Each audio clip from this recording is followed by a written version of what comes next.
Classe de 5e, chapitre proportionnalité. Grand 1, définition. Alors vous n'oubliez pas évidemment de mettre la couleur pour vous repérer. Définition. Deux listes de nombres sont proportionnelles quand on peut passer d'une liste à l'autre en multipliant par un même nombre. On multiplie ou on divise, cela dit. Ce nombre s'appelle le coefficient de proportionnalité. C'est un mot que vous connaissez déjà et j'insiste, c'est bien toujours le même nombre. Cette définition est une définition, donc, comme d'habitude aussi, c'est à connaître par cœur. Rappelez-vous, vous entraînez à apprendre par cœur, ça peut faire que du bien pour la santé du petit cerveau. Le petit cerveau redeviendra grand, en tout cas c'est ce que vous souhaitez. Et c'est ce que je vous souhaite. Exemple 1. Comment on fait pour utiliser cette définition? Quel type d'exercice on peut trouver? Eh bien voilà un tableau. On nous dit que deux cahiers, première ligne, donc première liste de nombres, c'est le nombre de cahiers. Deuxième liste de nombres, c'est le prix que j'ai noté en euros. Et voilà, on dit pour deux cahiers, on paye 2,40 €, 4 cahiers, 4,80 €, 6 cahiers, 7,20 €. Et donc moi je voudrais savoir si c'est le prix des cahiers est ou n'est pas proportionnel à leur nombre. Alors qu'est-ce que je vais faire? Eh bien je vais regarder 2,40 divisé par 2, combien ça fait? La moitié de 2 c'est 1, la moitié de 40 c'est 20, donc ça c'est 1,20. Et maintenant je regarde 4,80 divisé par 2, par 4, pardon, puisque maintenant j'ai 4 cahiers, divisé par 4, ça fait combien? 4 divisé par 4, ça fait 1. 80 divisé par 4, ça fait 20. Donc ça fait 1,20. C'est la même chose. Maintenant, je regarde 7,20 divisé par 6. 7,20 divisé par 6, eh bien ça fait aussi 1,20. Donc, tous les quotients que j'ai calculés ici sont égaux. Le prix des cahiers est proportionnel à leur nombre. Voilà ce que je peux en déduire et voilà comment je le prouve, c'est-à-dire je fais vraiment tous les calculs qui sont donnés dans le tableau, je les cherche tous.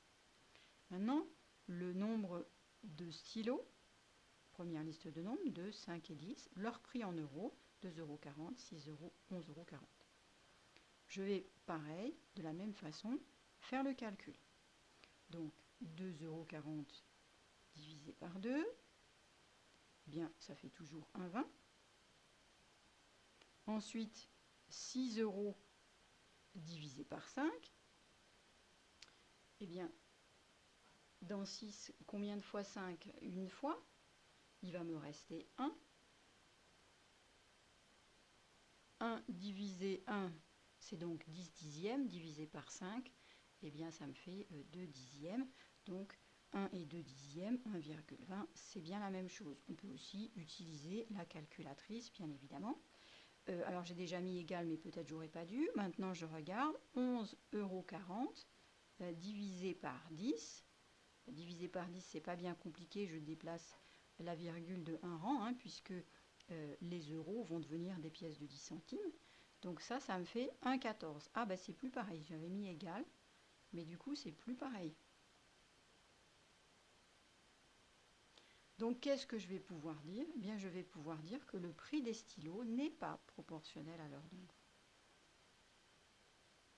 Voilà. Ce n'est pas proportionnel à leur nombre. Donc, à retenir, deux listes de nombres sont proportionnelles quand on peut passer d'une ligne à l'autre en multipliant toujours par un même nombre, multipliant ou en divisant. Ce nombre, c'est le coefficient de proportionnalité.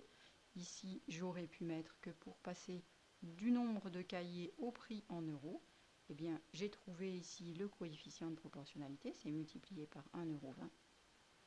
Dans l'autre sens, je vais diviser par 1,20 € pour pouvoir obtenir le nombre de cahiers correspondant au prix. Ici, je ne peux pas multiplier toujours par 1,20 € puisque pour le dernier, je multiplie par 1,14 €. Donc, ce n'est pas proportionnel.